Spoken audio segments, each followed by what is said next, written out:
Okay, today, as you see from the title, we will go on about techniques for improvement of masonry structures, and we are going from the most common, most traditional techniques that we discussed until last class, last week, to more innovative, I can say, methods, even if when we talk about, you see from the first picture, composite materials, for example, these are materials that we started to use more than 20 years ago. So they are, we still call innovative materials, even if the applications are already lasting a lot of years in time. Anyway, they are, for several reasons, new materials for civil engineering. And you see this when you look, for example, to the design guidelines for Italy, also the new document that was published a few months ago, consider those materials for strengthening as new materials, and being new materials, they are not put into the chapters of materials, which is chapter 11, but their qualification must be done by the producers according to specific guidelines that the ministry published. So they are new materials in the sense that they are still not in the flow of the usual materials, but qualification and design must follow some specific guidelines. Anyway, especially when we talk about composite, we are talking mainly about L5b, which are one of the two possible applications of those materials. The rules for qualification of those materials were published about 2 years ago. So now we have many companies that qualified their products. We have specific guidelines for design, as I will talk about in a few minutes. So everything is ready for an application according, not just a naive application, but according to rules which have the same value as the rules that we typically apply. Anyway, they are new materials for civil engineering, and for this reason, for example, when we talk about qualification, there are a lot of tests that the companies must do because many properties of those materials and of some applications still are not completely known. So a specific attention must be done to these materials when we use them. Composite materials can be used both for strengthening of existing structures or for realization of new structures. Of course, in this course, we are interested in the first part of them, that is, those for strengthening. This is just a picture showing all the possible shapes that we can have with composite materials. For example, the most common ones for strengthening are sheets. For example, this is a picture of two-directional sheets. You see a little, because you see something about the fibers, direction of fibers, which when they are two-directional, it means that we have fibers which are in two directions, which can be 0 degree or 90 degree, for example, or plus minus 45, for example. They are sheets in the sense that you see that they are dry material and the epoxy resin is applied when you go into the application. And of course, this is the most commonly used kind of composites for strengthening, because you can apply, you can glue those materials on the surface of your structure, and being flexible, they can be applied also to surfaces which are not perfectly plane. Even if, of course, if they are not plane, something must be done to regularize the surface before application. Another kind of composites that is used for strengthening are pultruded laminae or pultruded strips. We call them pultruded in the sense that in the thickness we have fibers and we have resin, and this element is our composite. So the resin is already in between the fibers. So now the pultruded strip will be rigid, just slightly flexible. The thickness is about 1.5 millimeters. And this strip is then glued on the surface with other epoxy resin. So now we don't have just the fibers and the resin used to apply, but we have a fiber plus resin, and this is the composite, and another resin is used for gluing. Of course, being rigid, those laminae can be used only for applications where the surface is almost straight. For example, for applications on reinforced concrete, these laminae are quite often used, whereas for masonry structures, more typically we use sheets for that reason. Eventually, sheets in more layers, that is, applying more than one layer.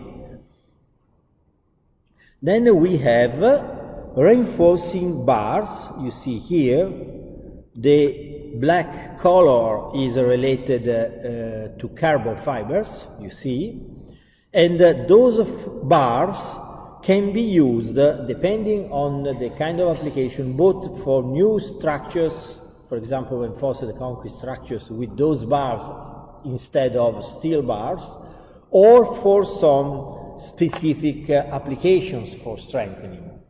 Those bars are rigid, you see, and then being rigid, of course, only some applications are possible. Other possibilities, and we will see them in today, is the use of elements, you see, that have a part which is rigid plus a part where we just have the fibers going out. Yes? Là? Sì, sì. Invece della giornata che sì, detto, sì, quando facciamo pausa? Quando vuol lei. Va bene, dove la trovo? Mi chiama la Sabrina, vada lì dalla Sabrina e poi la Sabrina chiama me. Benissimo, Grazie. benissimo, tra un'ora e mezza circa. Bene. These fibers, you see, they have a part which is rigid plus a part which is called the fan, because we have the fibers which are free, and they are usually used, for example, to realize anchorages. We will see this kind of application going on. Then there are other possible elements, not typical for strengthening. For example, pultruded shapes. We call pultruded shapes when the shape is already an element which has some bending strength, some bending stiffness, for example. They are used, for example, for provisional structures because they are very light, and so they can be transported, and for positional new structures you can realize very, very quickly a structure in few hours, then you can remove and to move in another location, for example. About the kinds of materials, we see some labels. For example, FRP stands for fiber reinforced plastics or fiber reinforced polymer. C, the first letter, which can be C, G, A, or S, stands for the material, typically.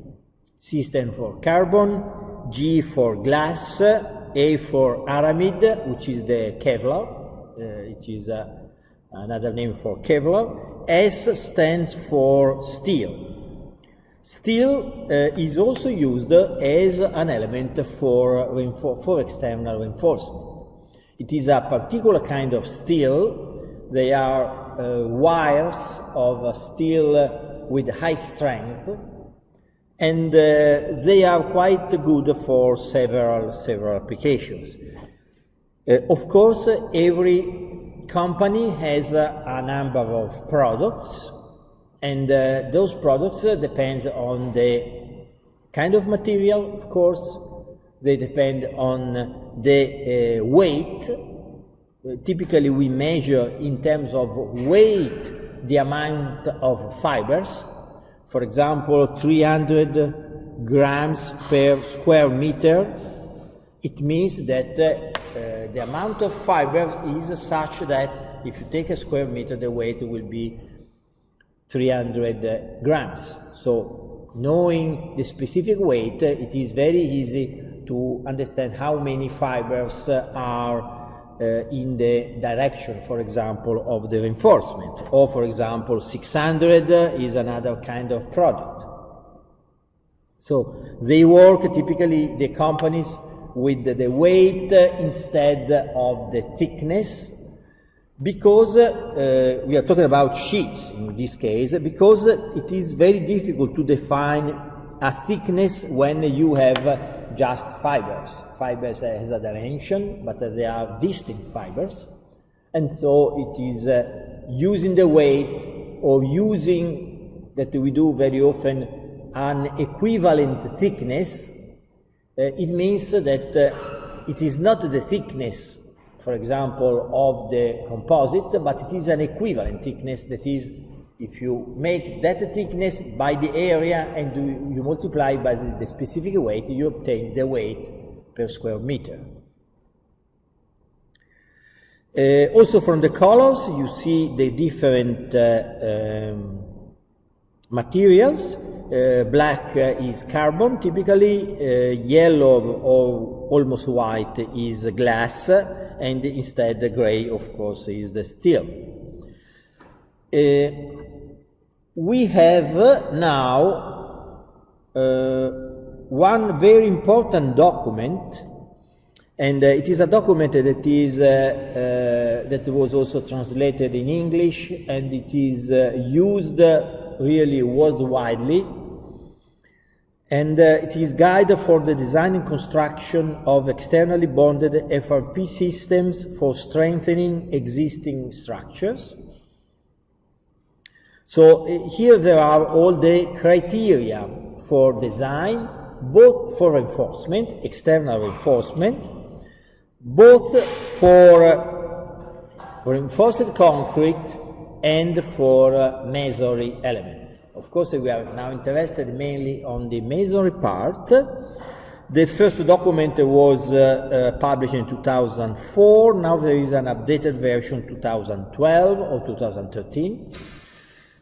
And this document is very, very important because it was the first design document covering, for example, masonry structures in the world, and it is really used. I also participated a lot to the realization of that document. Here there are the guidelines for design, whereas the qualification of materials is a different thing. Qualification means how, of course, the companies, which kind of test the companies must do, and which kind of data from testing can be used then by the designers. So qualification is another thing, and it is the ministry that is ruling the qualification process. And that is the document that I said to you that was published about 2 years ago, whereas rules for designs are almost 15 years old. Some elements about the properties of those materials. Probably we have already seen some of this data by other colleagues' classes, but I like better to give you a presentation which is complete to this topic. These are, you see, the definitions of the different kind of materials. E and S are two kinds of glass fibers. These are carbon fibers, aramid, steel. These are instead the data for the polymer matrix. That is the matrix that we use as glue to glue and as an element for the lamina.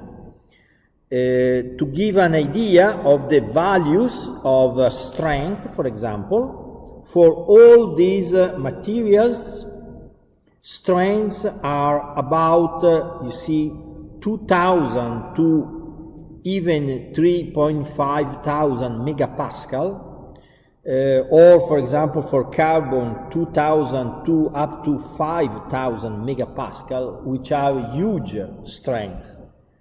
If you compare, for example, with the steel, they are about 10 times greater than steel. The problem, in some way, is that for several reasons, it is very difficult to reach in an application the rupture, the failing of those materials. So the strength is very high. We design with the values which are not so high, but which are, of course, reduced significantly by some safety factors. We can imagine about 1/2, for example, of those numbers. But anyway, that value of failure cannot be reached, if not in particular cases. Why? Because when you apply fibers through epoxy resin, for example, over a surface of masonry, of course, when you apply the traction, that you can have that we call debonding, that is the detachment of the fibers from the surface of the masonry. So it is very important to have a very high strength, but it will be very important to define which is the value of strength that can be realistically used in order to avoid the bonding. I will describe this point with the details just in half an hour. Other important values are the values of Young moduli. Why? Because this is a typical criteria when you strengthen some structure. If you have it is a general criterion, you have an element which is made of masonry, which is made of reinforced concrete, as you want, and you want to strengthen it. In order to strengthen, of course, you must transfer stress, load, from the original material to the strengthening material. But the strengthening material will have a small thickness, because when you talk about the carbon fibers, for example, the equivalent thickness is less than 1 millimeter. So you have a 50 centimeters thick masonry, and you have, we can say, 1 millimeter of carbon fibers. So how can we transfer stresses from here to here? It is important the value of the Young modulus, because the higher the Young modulus, the greatest will be the amount of stress that you can transfer from the masonry to the fibers. So this is a general criteria in order to reinforce an element, especially from outside. If we want to reduce the amount of material, we must have very high values of Young moduli. So it is very important, for example, that with the carbon fibers, the Young moduli, you see, are even greater than the moduli for steel, for example, that are about 210 gigapascal. Now we have from 200 up to 700 gigapascal for some kind of materials, so even greater than the steel. Sometimes they are too big for reinforcement of masonry, because when we have a very huge difference of Young modulus that can be, if you compare these values with those of the masonry, they can be even 1,000 or almost 1,000 times greater than the modulus of a masonry, of a poor masonry, for example. When the difference is too high, of course we have a huge transfer of stresses from the masonry to the composite, and the huge transfer of stresses means great values of shear stresses at the level of the glue, that is at the level of the interface. So it is very important to have a big difference in Young moduli, but not a huge difference, okay? Because instead the large transferring of stresses from one material to the other one will imply very large shear stresses at the level of the gluing, for example. So sometimes you have the detachment of the composite because of this very large difference in Young moduli. So very important to have large values, for example, for reinforced concrete. For masonry, for example, many times we use lower values of Young moduli. For example, glass fibers. Glass fibers are in some sense more compatible, we can say, in terms of moduli with the masonry. Or if we use carbon fibers, for example, we don't use carbon fibers with high moduli, but carbon fibers with no more than 200 gigapascal. Steel fibers, they have, of course, 200 gigapascal and are a good compromise also. Okay, here there are other data, interesting data. Density is, of course, very important to understand that these are light materials. Density is about 1/3 up to 1/4 of steel.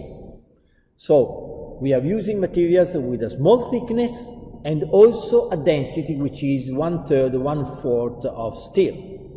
So for that reason, they are materials. We typically say that when you use a composite, we don't increase the weight of the structure, you see, because the reinforcement will be very, very light.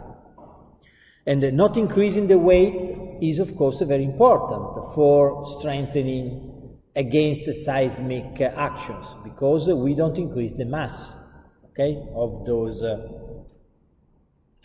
of the structure. Here some data also of when we have a lamina, which are the values of ratio between the moduli that we have in the direction of the fibers and in the transverse direction. For example, if I consider carbon epoxy lamina, the ratio of the Young modulus E1 and E2 in the two directions is more than 10. Okay, why? Because of course we have these are values for one directional fibers, and of course the modulus in directional fibers will be much greater than in the transverse direction, because in the transverse direction we only have the matrix. So for that reason we say that when we have one directional composites, we consider them acting only in the direction of the fibers. That is, in the transverse direction is like to have no reinforcement. The Young modulus is more than 10 times greater. And if we consider, for example, strength in the two directions is even 40 times greater in one direction with respect to the other. So typically all the design rules consider one directional, if we have a one directional fibers, they consider that they are useful, they are effective only in one direction. If we want a material that is effective in all directions, we must go to two-directional composites, four-directional composites, which are other materials that are in the market. Four-directional means 0,90 plus minus 45, or, which is probably most common in use, we use the materials in applying more than one layer. So applying one layer with 0 degrees and then applying a second layer, for example, at 90 degrees. So there are sometimes two-directional materials or applications where we use two different layers. Of course, if we do that, then we are able to have stiffness and to have strength in both directions. When we use a one-direction or two-directional reinforcement, of course it depends on the kind of application. If we reinforce an arch, for example, in an arch we know which is the most important direction, which is the longitudinal direction of the arch, so we will use one-directional fibers.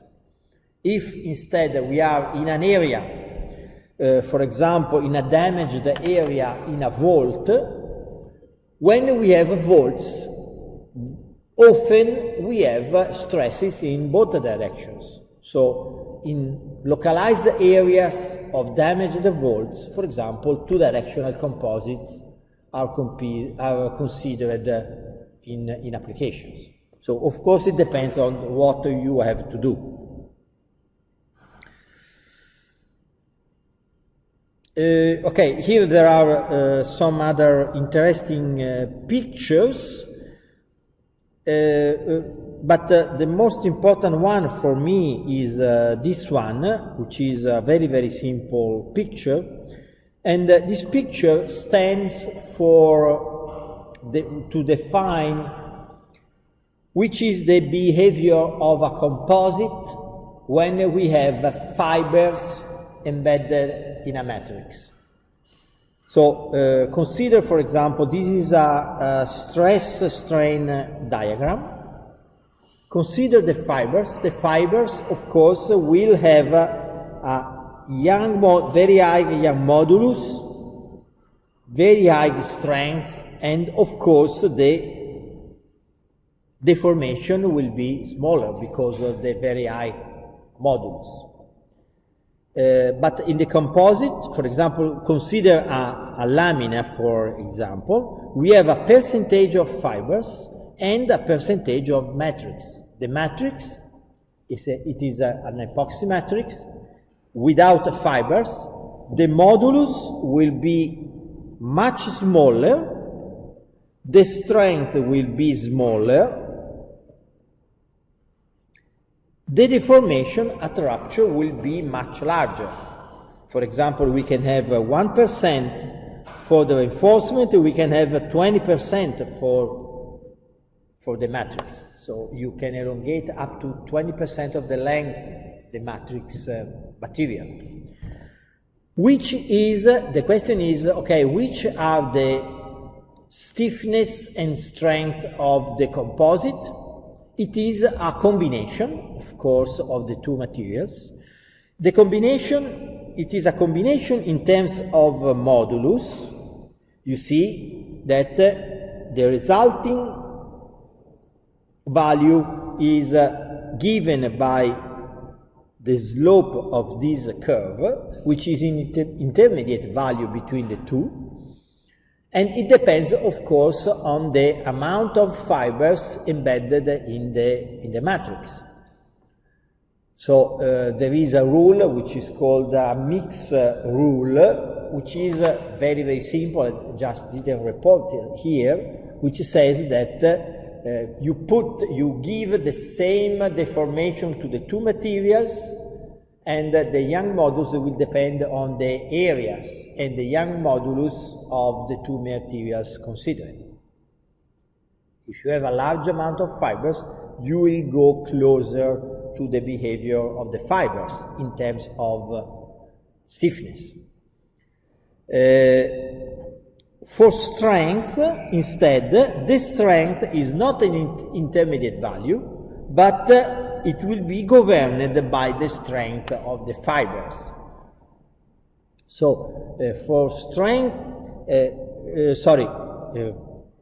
the deformation, I have to rewind a while. In order to define the strength will be given by the rupture of the fiber, so it will be defined by the deformation, maximum deformation possible of the fibers. So you see that the line for the FRP has this intermediate stiffness and has the deformation corresponding to the rupture of the fibers.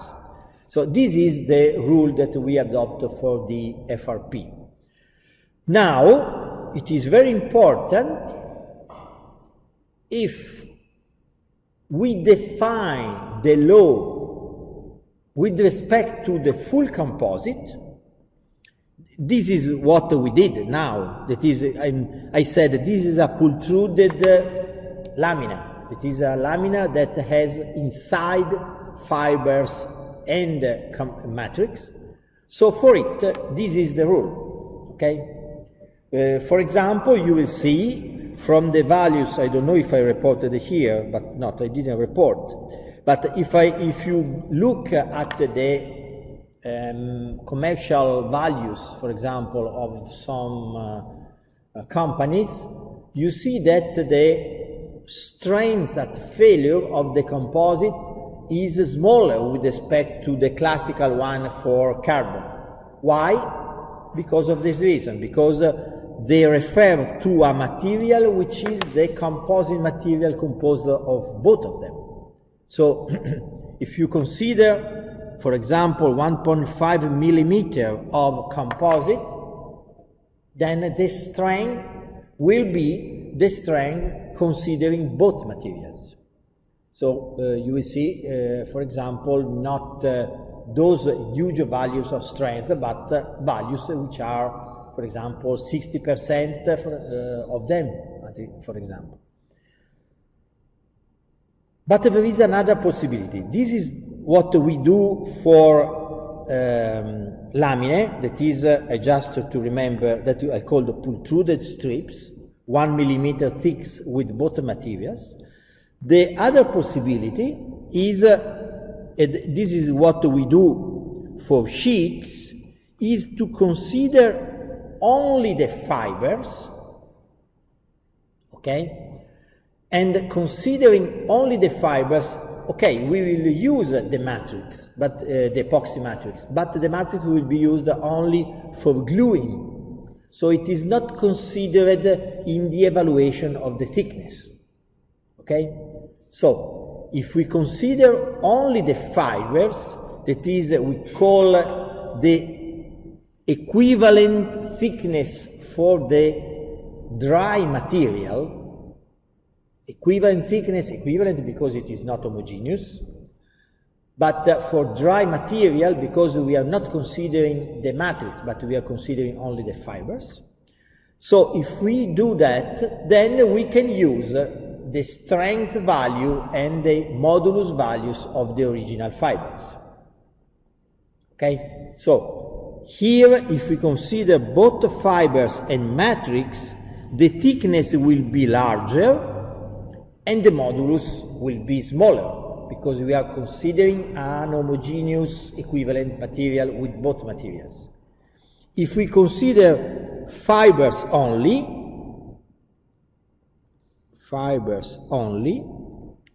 then we have the elastic modulus of the fibers, the strength of the fibers, but the thickness is the thickness of only the fibers.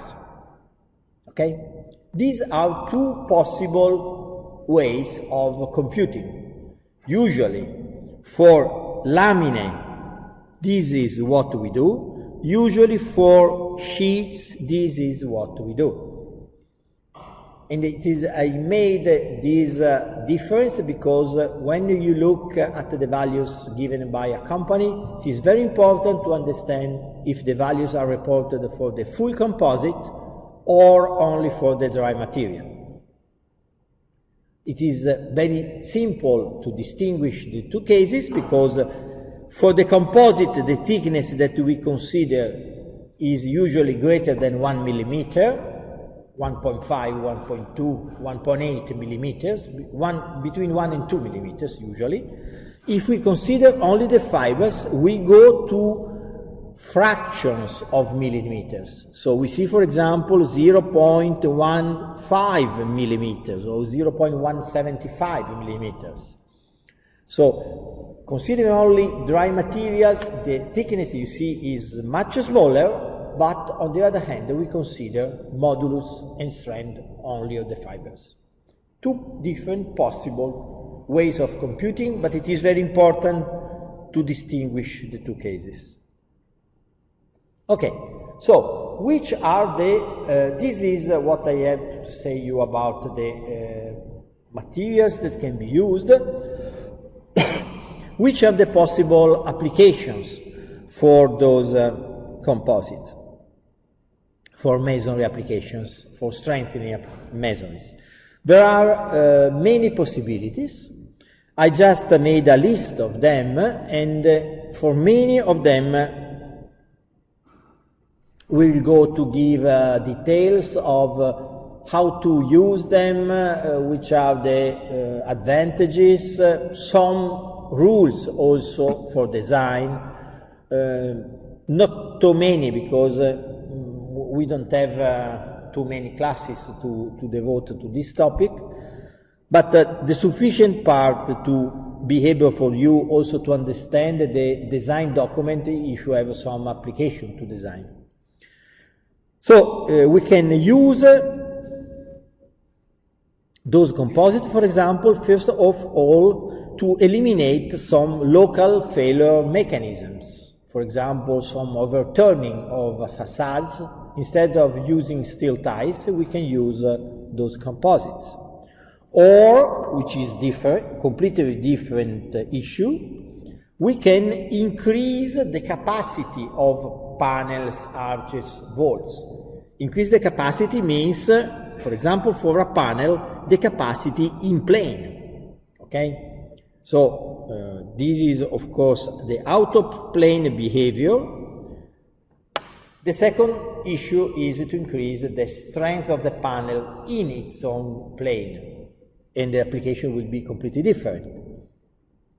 Then we can wrap columns to enhance compressive strength and ductility. This kind of application, if you remember, we already discussed previously, because it was in the flow of other applications. So we will not talk about now, but you have to go back to a couple of classes. Then we can have, for example, possibility of transforming some non-structural elements into structural elements. So for some elements, this is not typical for, I have to say, for masonry, but it is typical, for example, for reinforced concrete structures. Reinforced concrete structure with masonry panels.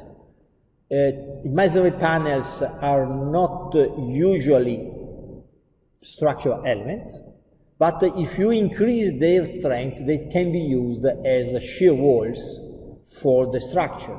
Of course, you must reinforce because they cannot carry tractions, so you use the fibers to carry those tractions. Then other application, for example, strengthening and stiffening of non-trusting structures, for example, of beams.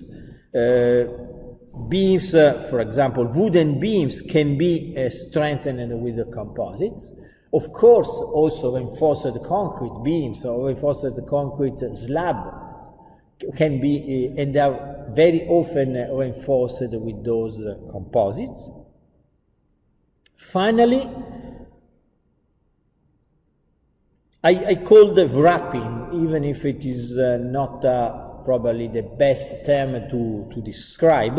Wrap a building means to make a reinforcement at the level of a floor or at the level of a roof, just going all around, and called wrapping because it is an element that is helpful to reestablish you remember the box behavior of the building. And of course, using that composite with the same intervention, we are also able to eliminate the possibility of local failures, for example. So wrapping is an application, for example, for isolated buildings commonly used with composites. I said that the most common application for masonry is to embed those materials inside using a that I call the dried sheets. And this is a section which is made at the microscope of the materials when we have an application. It is useful for me to remember the different phases when you have to apply those materials. Here you see concrete, but this surface could be also the surface of the masonry. It is the same. Of course, the surface will be in some way rough. It will be not plain, and we don't want to have that surface plain, because in order to have that the epoxy resin is able to attach and to stay attached to the original material, of course, you must have some roughness of the structure. So, in order to apply, usually there is a first layer of material, which is called primer. In almost all the applications, we want to apply that material. The primer is a resin. It's the role of the primer is to go in the pores of the material, of the concrete or the masonry material, and filling all the pores is able to be attached the best as possible to the masonry or the concrete. Then we have now a surface of resin, and we apply a first layer of resin, which is this one. Then we place the fibers on it, and then we have a second layer of resin. These are the different phases. At the end, the total thickness that we have, you see from here, is 2 millimeters. So a very small layer of material, and the material that is important for strengthening is only that thickness. You see many zeros because these amounts is given in inches. You have to multiply by 2.54 centimeters or 25.4 millimeters, and then you obtain the thickness, and you will reobtain those values of thickness that we are talking about. So something like 0.15 millimeters of thickness is the thickness of the carbon.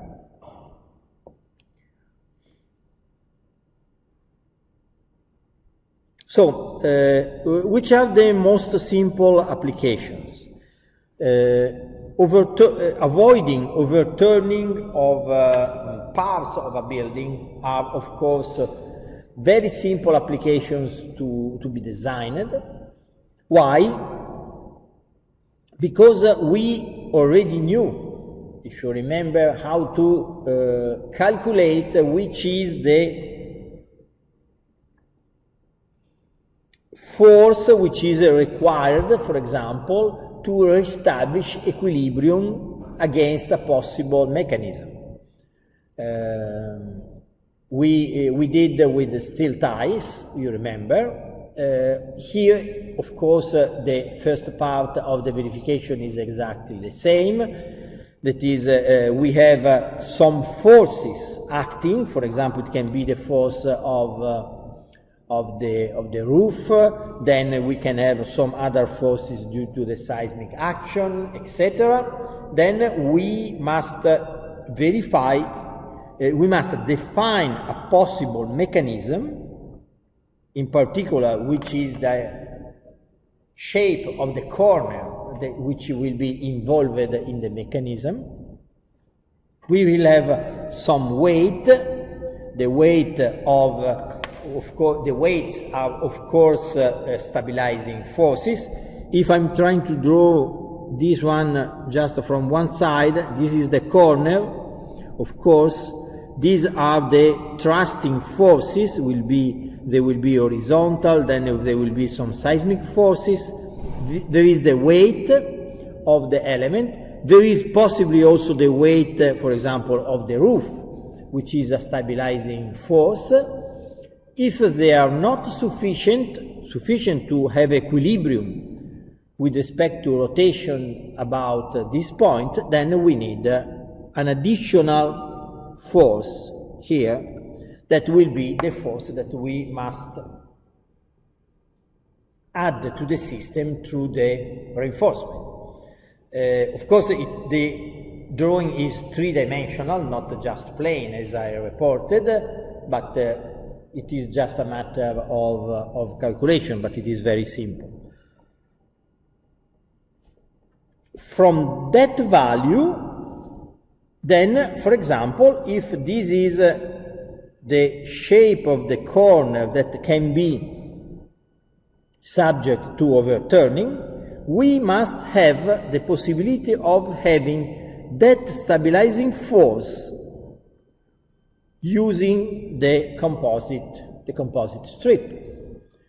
So, of course, the force will be some stress multiplied by the area of the composite. Okay? So, from those values, we can define, for example, the area of the composite that can be used if I know, for example, the value of stress that can be used. But you remember I said that stress is not the strength of the fibers. It will be a reduced value with respect to that value. I will show you how. But knowing, if we just start saying that we know that value, of course, how to define how much composite we must add will be very simple. So this is the most important element to know. So now to complete that possible design. So which is the value of strength that can be considered for the reinforcement.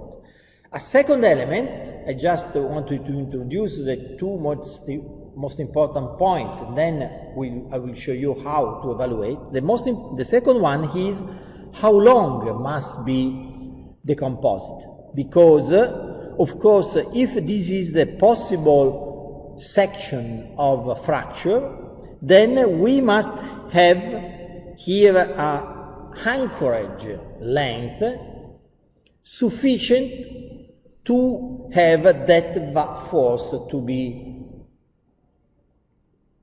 be developed. Okay, it must be not too short, of course. So it is very important when you define the possible mechanism is to consider the possible inclinations of that mechanism, because of course the inclination, the angle will depend on which is the one with the minimum failure load. The one with the minimum failure load will be the kind of surfaces that will develop in your application. Of course, if you increase this angle, the stabilizing forces due to the weight of the corner will be greater, and so smaller will be the force required for stabilizing it.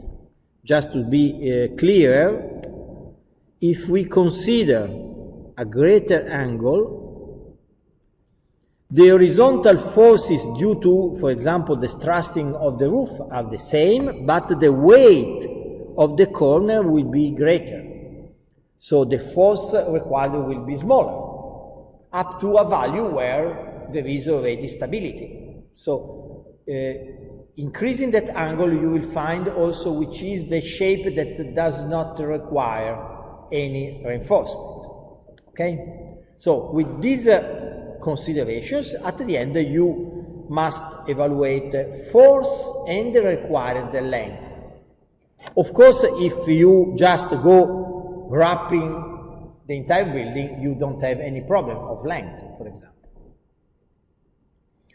So those quantities will be defined. I will talk about later how to define and how to calculate them. So remember that those 2 points we are leaving now unknown. Okay, I like before to show you other possible applications. For example, avoiding overturning of a masonry wall. This can be done very simply with composite fibers. The criterion is exactly the same that we have seen for steel ties. Also here we have to define a possible shape of the failure. Then, for example, if this mechanism has 2 layers at 2 different heights, then we will have 2 forces to be considered. So 2 forces with different level arms. This is one, this is the second level arm. Of course, the greater is the level arm, the more effective will be that fibers. Those fibers. But the idea is exactly the same as for the other application. Also here, the force will depend on the stress that can be considered at the level of the fibers, and the length of anchorage is the second variable to be defined.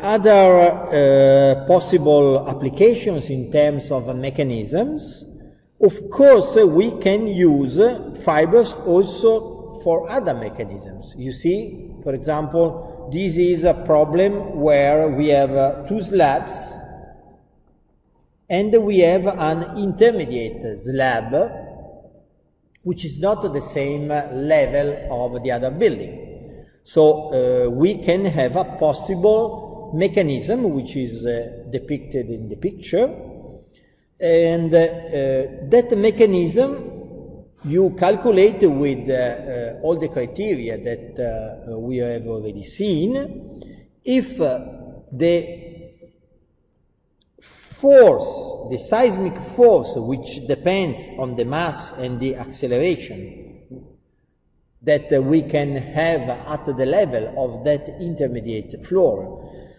give you stability for acceleration smaller than that required in the area that we are considering, then of course we must reinforce that panel, and the reinforcement can be done with the fibers applied at the level, of course, of the other surface with respect to the plan where the force can be applied. So here, same thing.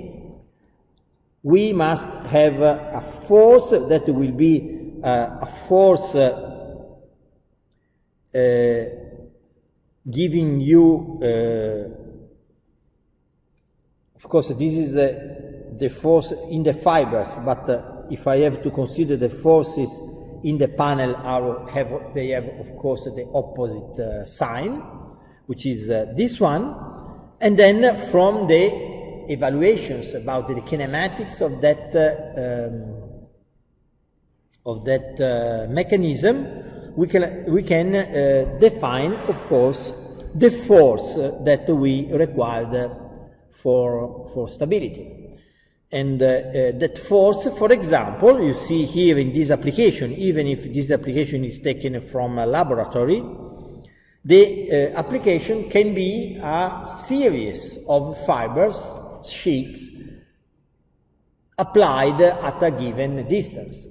So you define which is the total force.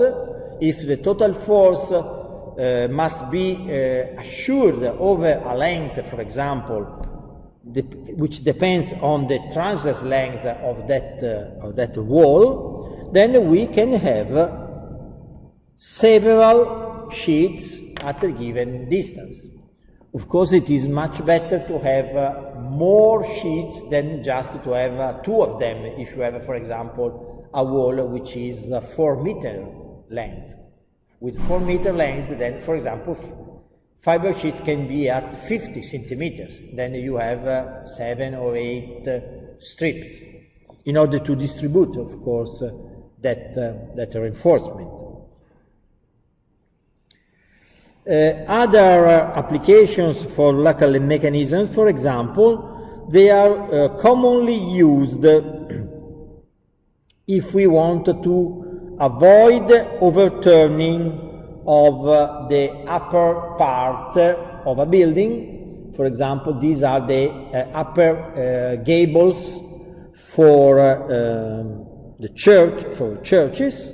Here, the mechanism can occur due to the thrust of the upper roof beam. Of course, this will occur when the stiffness of the roof is not sufficient. You have a roof which is made of wooden elements. It is not stiff in plan, and so, of course, the upper half of that mass is constrained and is attached to the upper roof, and that roof will hammer, of course, superiorly at the upper part your gable. So against this is you see also the picture here. This unfortunately was one of the most common failures in many churches in Emilia, for example. Why? Because that upper part of masonry does not have almost any vertical loading. So you have a huge horizontal force but a very small vertical loading because there are no floors over.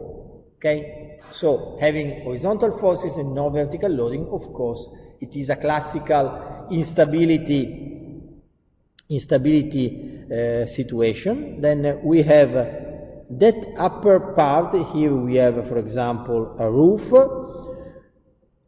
This is the thrusting force due to the roof. This is the possible mechanism.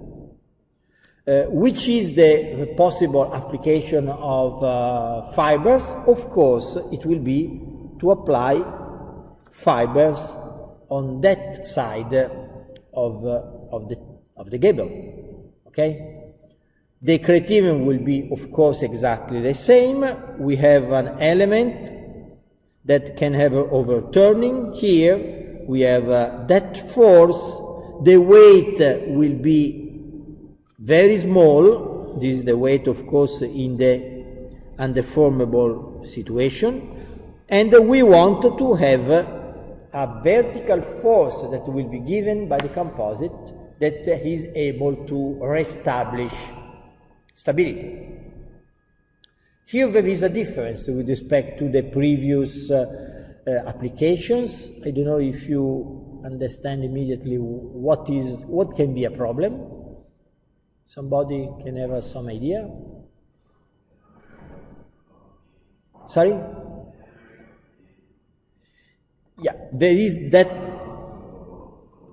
a hammering here, but we are applying the fibers here. Here the problem is that I want to apply a force where there is the end of the composite.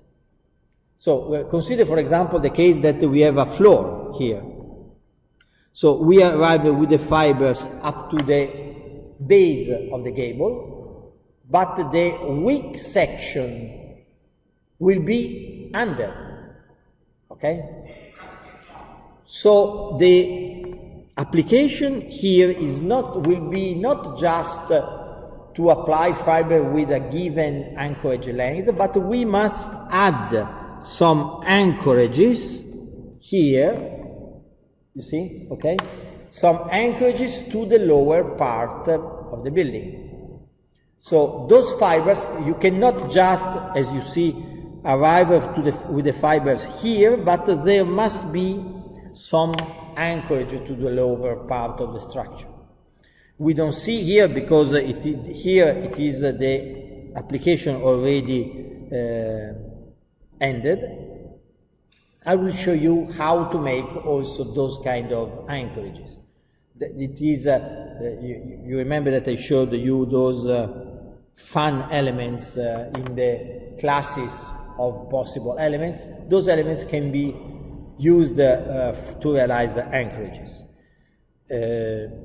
So the criteria to evaluate the force is very similar, but force and anchorage are the two, both are the very important points in your design. Yes, please.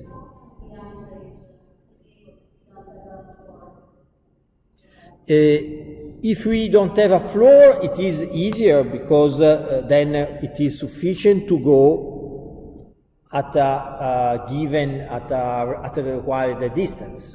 So if we don't have nothing here, if you look from inside, it is sufficient to go with the fibers just below. The problem is that when you have a floor, and for example, like here, and you cannot go below with the fibers. Okay? Yes?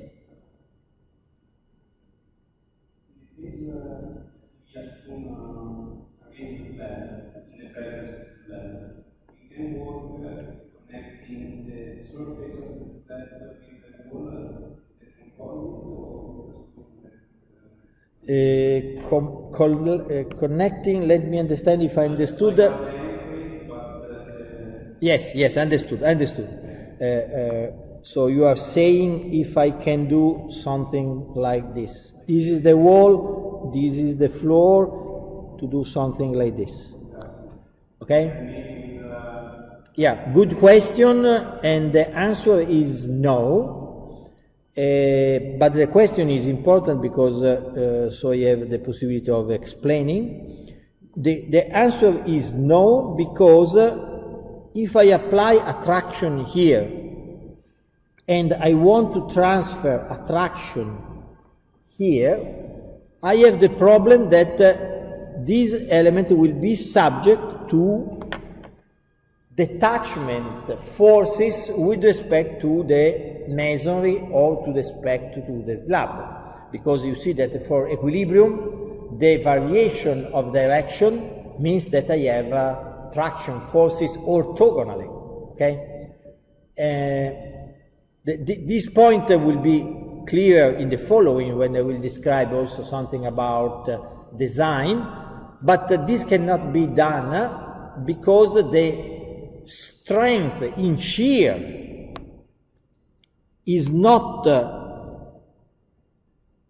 very, very high, but we can design for shear because it is a value that can be designed, can be used for design. But if I have tractions, the strength will be at least 10 times smaller, and so I have that the composite will be detached directly from the surface.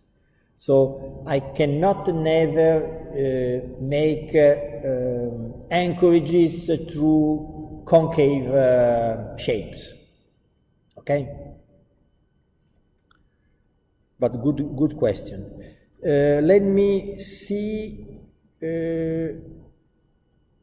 I like better, because I already started to discuss, I like better to complete the discussion of how to calculate the force that can be transferred to the composite.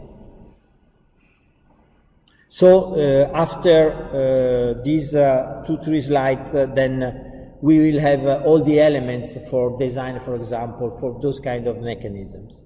So the problem is the problem that I'm showing you in this picture. I have a composite, I want to transfer a force. The question is, depending on the length of this composite, which is the force that I can transfer? Can I transfer up to the strength of the fibers or not? The answer is no, because you see from that picture what will occur typically.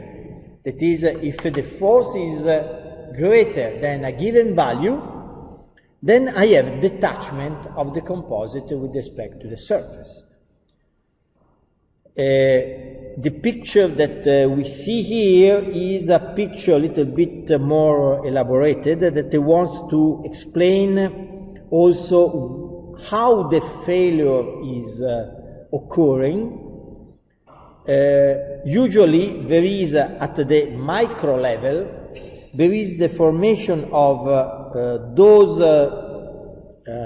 cracks. Those cracks are inclined cracks at about 45 degrees. Why 45 degrees? Because we are transferring shear.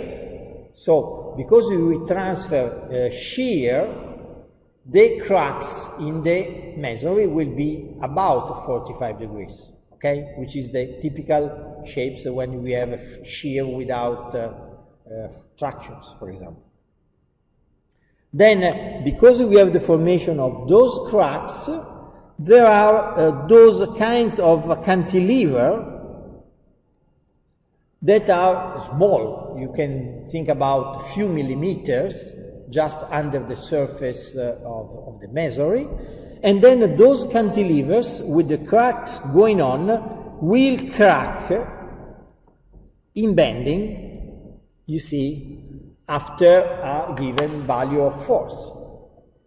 So this is why, in some way, even if we are talking about a strength in shear at the level of the interface, then the strength of that mechanism will depend on bending, okay? On bending, but what kind of bending? because masonry is a material with very low strength in tension, okay? So it will be related to the tension strength of the masonry. Because when you have that kind of cantilever, it is like a cantilever with a force. This is our section, and then in this section we have traction and compression. But the traction strength will be very small, and then when we reach here, the strength in traction of the masonry, then we have the failure. And failure means that at the end we have the detachment, as you see in the right picture, you have the complete detachment of the composite. So the detachment will depend on the strength of the masonry, okay? And in particular, depend on the tensile strength of the masonry. This is the first issue. Very important, you see from the picture, that mechanism does not depend on the strength of the glue, of the epoxy, but on the strength of the masonry. Why? Because the epoxy has a strength probably 10 times greater than the masonry, or even more. So the weak level will be the masonry. That is very important because the maximum force that we can transfer will depend on the strength of the masonry. Okay? This is the first point. Then this is the second concept that is very important, and I made the comparison between two cases.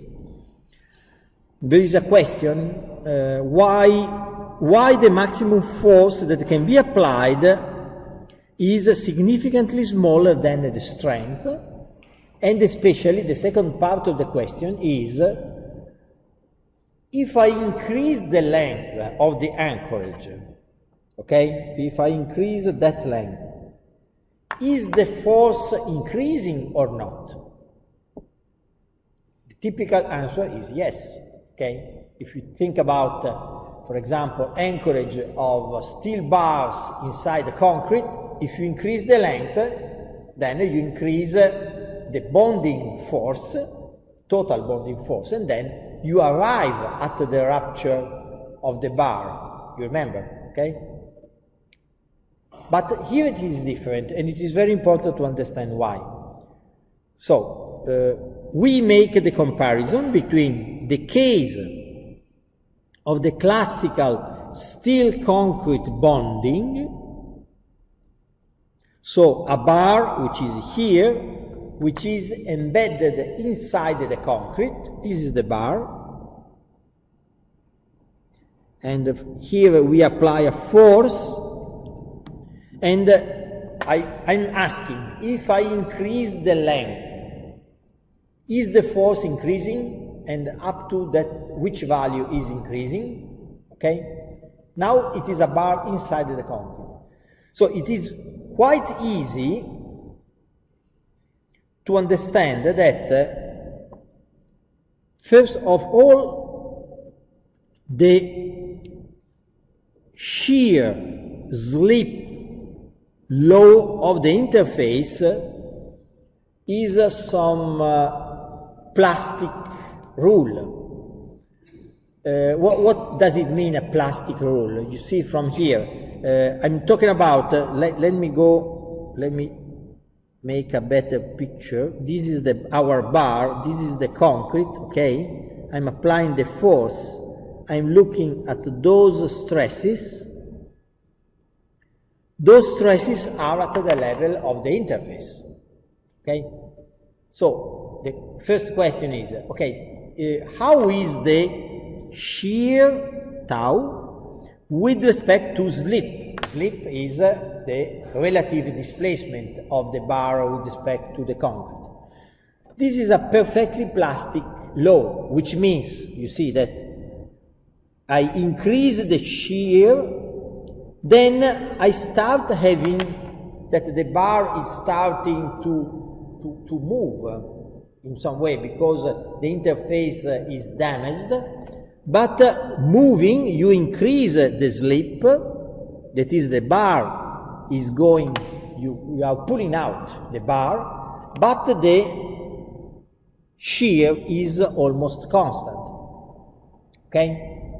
If you remember from the first course of structural engineering, this is the assumption that you made when you have to calculate the bar length, the anchorage length of a bar inside the concrete. We typically say that tau shear is constant along the bar, and if it is constant, why it is constant? Because we are considering already the plastic value at the level of the interface. If they are constant, it is clear that if I am elongating the length of the bar embedded, I am increasing the force.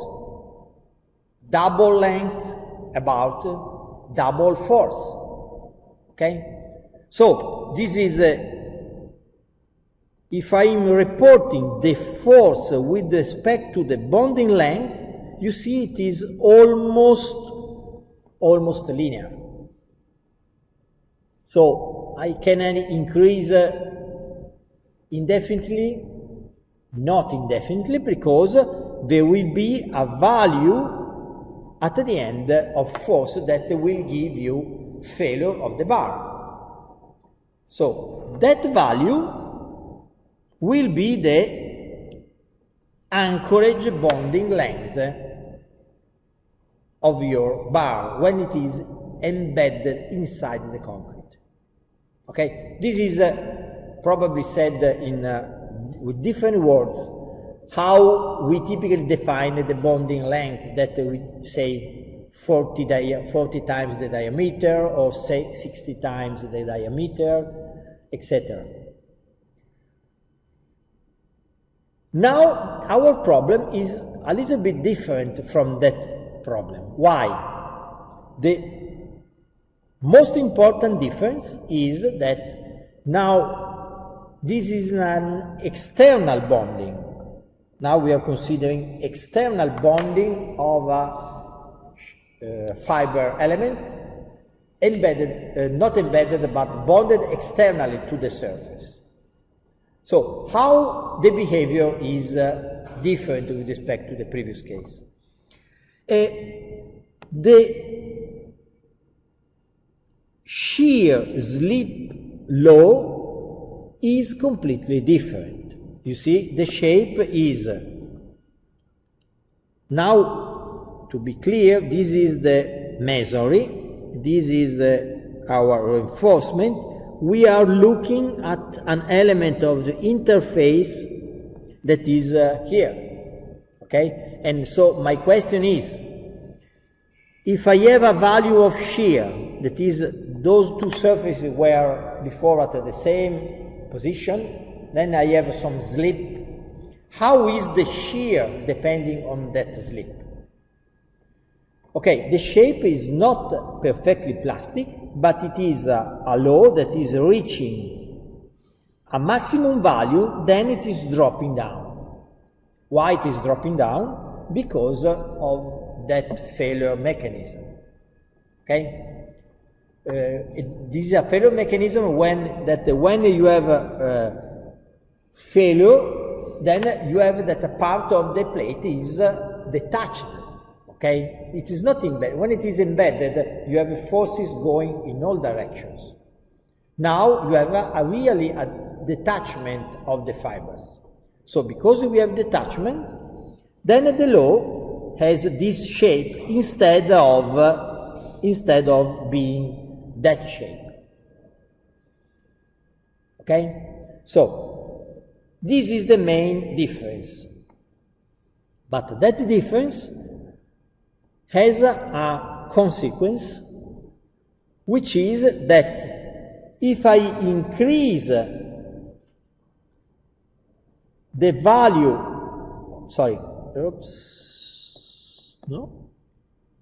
if I increase the value of the bonding length,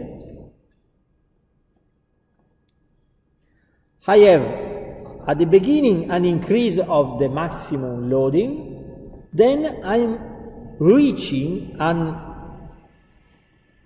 maximum value that I'm calling F max in that picture, which is not related to the strength of the composite, but it is related to the failure mechanism that I showed you before. So I have a detachment even if I'm increasing the length of the anchorage. What is happening, and when you make a test is very, very interesting, is that even if I have a huge anchorage, think about, for example, I make the picture vertically because I have more space. Even if the anchorage is very, very long, what you see is that when you reach that value of force, you start having cracks here. Then when this part is cracked, this is the part of the composite which is giving you the force. Then you start having crack going on, and then this is the part of stripling which is anchored. Then the crack is going on up to the end of the anchorage. But this is occurring at a value of the force which is constant. Okay? So for that reason, in the design we must proceed in a different way. The different way is the relation which is reported in the guidelines, which is probably one of the most important formulas for the CNR document, which is saying that the maximum force that can be transmitted depends on several quantities that you see here. Okay, this quantity is the fracture energy of the interface. This fracture energy is the area under the shear slip law, and this is a property of the material. Of course, it is a property of the material which is subject to fracture. So if it is a masonry, it is a property of the masonry. Okay? So depending on the strength of the masonry, then you can define that quantity. And there will be a rule, of course, in the document giving you a value for it. Then there is the thickness and the Young modulus of the composite. Thickness and Young modulus are under square root, which means that if I increase the Young modulus, of course I increase the force. So it is good to have a reinforcement with a high Young modulus. But I'm not increasing linearly, it is increasing under square root. The same is occurring with the thickness. The thickness here is under square root. So if I have 2 layers, for example, of composite, the force will be not double, but will be square root of 2 times greater, that is 40%. Okay?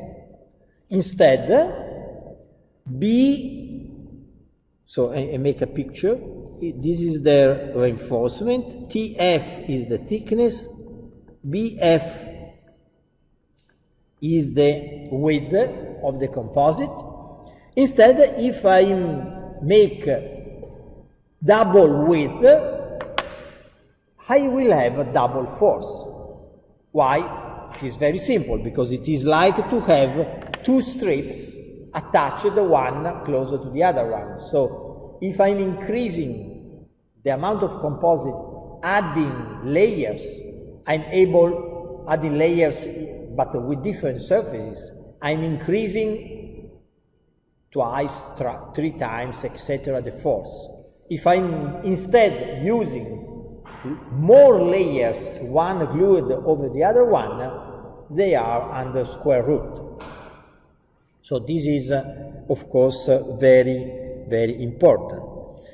You see that that force is not related to the strength of the composite, because always the force that you reach, for which you reach the bonding, is lower than the force that is due to the fracture of the fibers.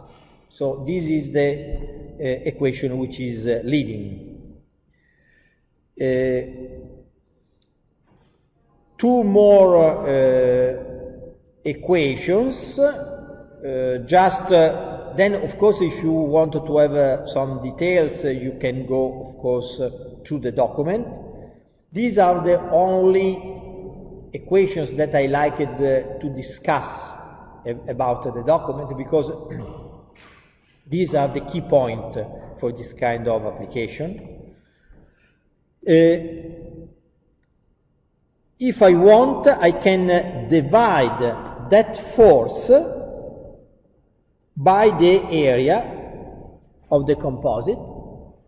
If I'm dividing that area, I will obtain some strength in some way, because you divide the force by the area, it is the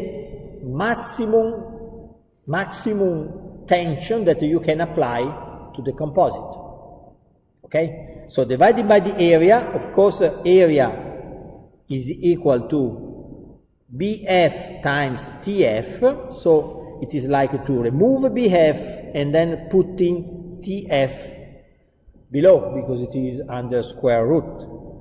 So the equation that is reported here, you see, that is the one that we obtained. The only difference is that this is the FDD, stand for strength, F stands for fiber, D stands for the bonding, the last D stands for design, in the sense that when we have to use equations for design, we must apply, of course, safety factors. So here we have the safety factors included, and in particular, which are the safety factors. I don't want to discuss too much about it. There is the document if you want. There is a value of the fracture energy that must be a characteristic value. You see the subscript K.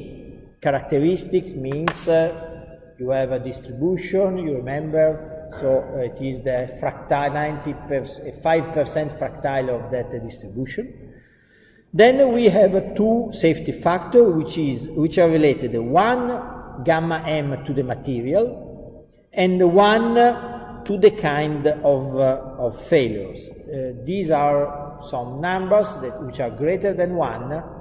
They are below, and they will reduce your strength. Of course, this strength, as I said, is smaller than the strength of the fibers, and this is why this is the value that must be considered. Second comment, of course, the value of the fracture energy is given by the document, and it is given in a way, you see, that it depends on the strength of the masonry. This is the strength of the masonry in compression. This is the strength of the masonry in tension. And then there is a coefficient which was determined experimentally. And in the document, the value 0.015 is given. So, of course, the number is not important. What is important is that in order to define the force at the bonding, you must have estimated the strength of the masonry. The strength of the masonry in compression and in tension. In compression, of course, is used also for all the other verifications, and we go back, you remember, to the first classes when we discussed about the testing, for example. The strength in tension is, if it is not evaluated experimentally, it can be estimated as 1/10 of the strength in compression. So F, that is called qui, they are inverted. Tension in compression is FMK, tension is FMT. T stands for tension. So FMTM is equal about 1/10 of the value in compression. Then there is a coefficient. So from the strength of the masonry in compression, you define all the quantities for it. You go here, and then depending on the modulus and the thickness, you can define the strength to be used for design. Okay, so it is quite easy, I can say, to be applied. Then there is a second rule which defines the anchorage length required. The anchorage length, if I go back to this picture, is the minimum value in order to have, this is the experimental curve, you see. This is the value for infinite length. When we reach a value which is about here, we can say that we were able to reach the maximum. If instead there are smaller distances than the one which is indicated, then you have a reduction of the loading. So the value that is reported here is for infinite length, and the anchorage length to have a value closer to the infinite one is given by a formula that was obtained also experimentally, you see, and it depends on elastic modulus and thickness and strength in tension of the masonry. Usually that anchorage length is about 200, 300 millimeters. So it is a quite short distance. If the quality of the masonry is smaller, of course the length will be greater. That is why you see the strength which is under fraction. Let me see. Okay, so now probably we can